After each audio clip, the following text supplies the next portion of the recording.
Hey, Angie Logan here. Great to be with you for another episode, and I have a very special guest you'll notice with me today. She is an amazing person. She is far more attractive than me. She's a far better person than me in general, but she is my best friend. She is my business partner, and she's also my wife, Angie. Thanks for coming in, Angie, today. Thank you for having me at such short notice.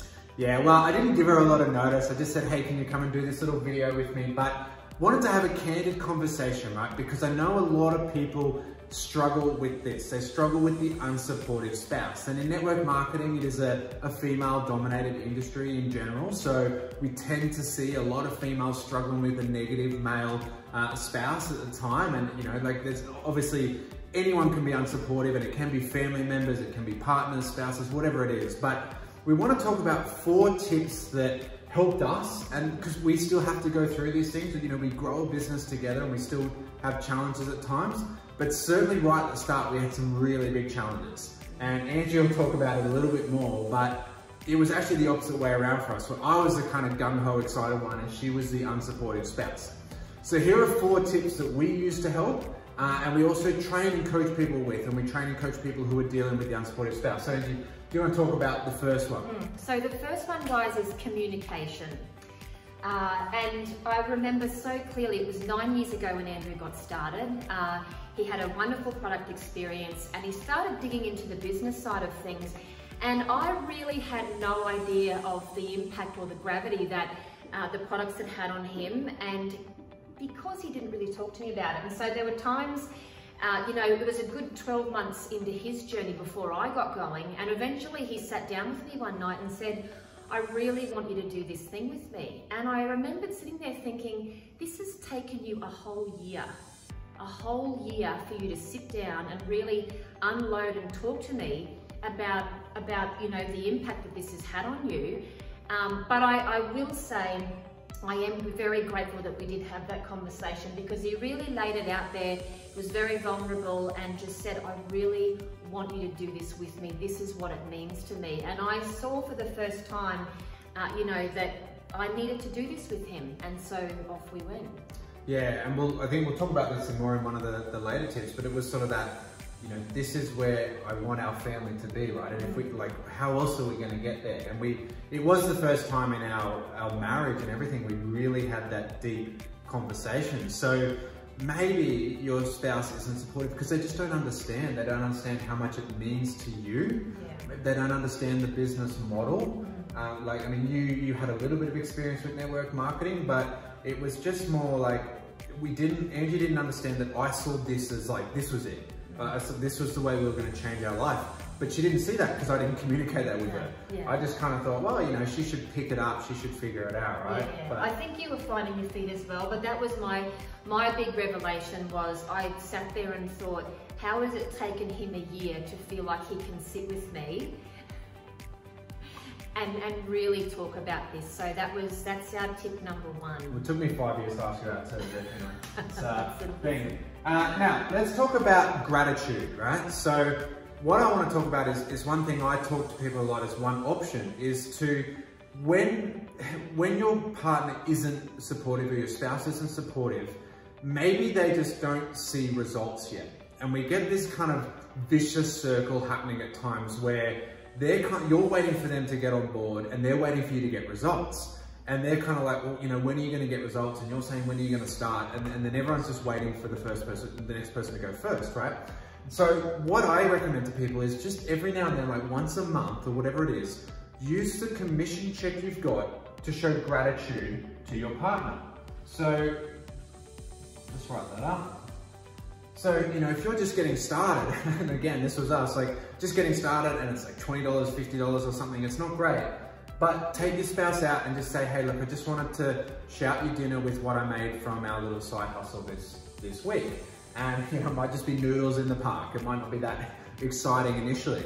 But then in another month's time, and you're growing, you're hustling, it's a nice dinner at a nice restaurant. And then maybe in 6 months' time, it's a weekend away. And you go away and you have, you know, 2 nice dinners and stuff. And your spouse is gonna see that A, you're getting results. And again, you know, stereotyping a little bit, but males tend to need results. Women can fall in love with the vision more, and they fall in love with the company's vision and the team's vision. Men are a bit more kind of black and white results orientated, right? So if they're seeing you take them out and you go from noodles in the park and, you know, Chinese takeaway to a beautiful weekend away, they're gonna be like, okay, well, like, where's all this money coming from? And you're like, well, yeah, like, I'm getting results, I'm getting this thing going on. And then they're gonna start to see that A, you're getting results, and B, that you're grateful for their support. So if it is a marriage, it is a partnership, say, you know what, Angie, this week we're gonna go to Hawaii for the weekend because we had a, you know, like you have a really good month and you take them away for a weekend or something. Okay, like, tell me more. So one of the best things, and I hear it a lot, of women who have an unsupportive husband, they retire them. They're like, you know what, I've just earned all this money and I've retired you and you can go play golf, and suddenly the husband is incredibly supportive. But show you gratitude and thank them and like show them the increase in your results by showing them more gratitude. So number 3, we have passive support. Now this one is applicable to men and women all the same, and I know personally, well, both of us have seen it a lot. You may see it in your organisation where, so we'll have an example where it's the wife, as an example, is driving the business and her husband is at home taking care of the kids when she's at events, you know, bathing them, doing homework when she's on Zoom calls or training, launch parties, whatever you've got going on. And what we often see is someone will come home from an event and they're all fired up and they're, you know, so excited, and their partner's sitting there and they're exhausted and they're like, you know, they just feel flat and they're out. And then you've come back and you've just so excited, and they sit there and think, well, I'm glad you've had a great day, because I've been sitting here, you know, painting with the kids. Vomited. Yeah, someone's thrown food all over the place, the house is messy.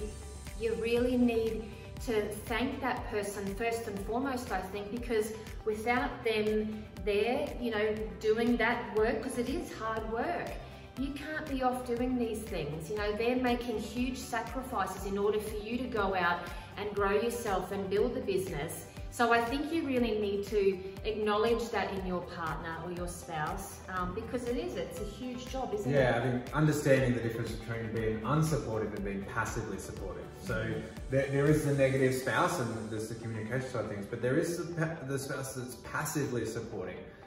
We're very fortunate, thanks to kind of grandparents and that we could get away to a lot of events together. But now, especially, I tend to travel more. I tend to be the person who's, you know, out and doing the events. But I couldn't do that if Angie's not taking the kids to school and doing the homework and taking care of all those things in the meantime. And yeah, you know, like I get to have the nice dinners and the nice events and the fun, and she's sort of at home doing the boring stuff.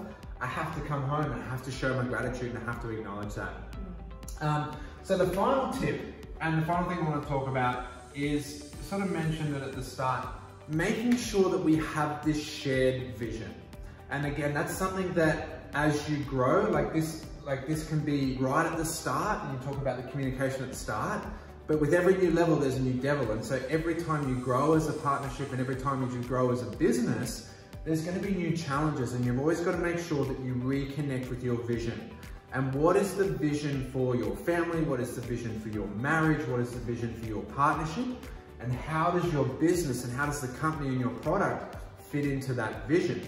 Because that was the big kind of breakthrough for us at the start, was like, well, you know, what we're doing isn't getting us closer to where we wanted to be.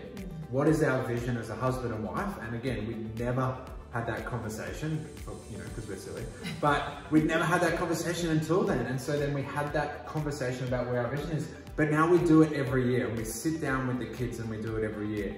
And it's sort of like, it's a New Year's Day kind of activity for us with the kids, and we go out and we have a beautiful lunch or a beautiful dinner somewhere with the kids. We thank them for all their support through the year, and then we sit down with them like, what do you want to do this year? What do you want to do this year? What do I want to do this year? Okay, well, how do we combine that? What are the things that you want to do that I'm not interested in? Like your yoga, not interested? Okay, but again, if we can grow the business to this certain point, then you can spend all day doing yoga because the business is passive, right?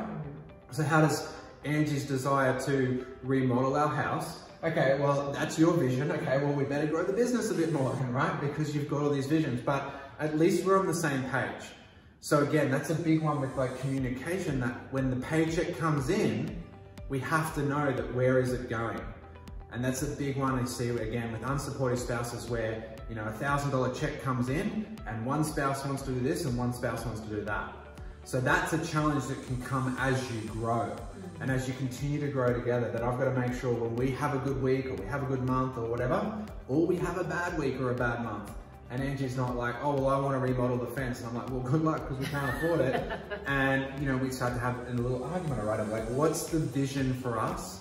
What's my vision? What's your vision? What's the kids' vision? And how do we all combine that and then make sure our business goals and everything that we do each day blends into that and we all dovetail together?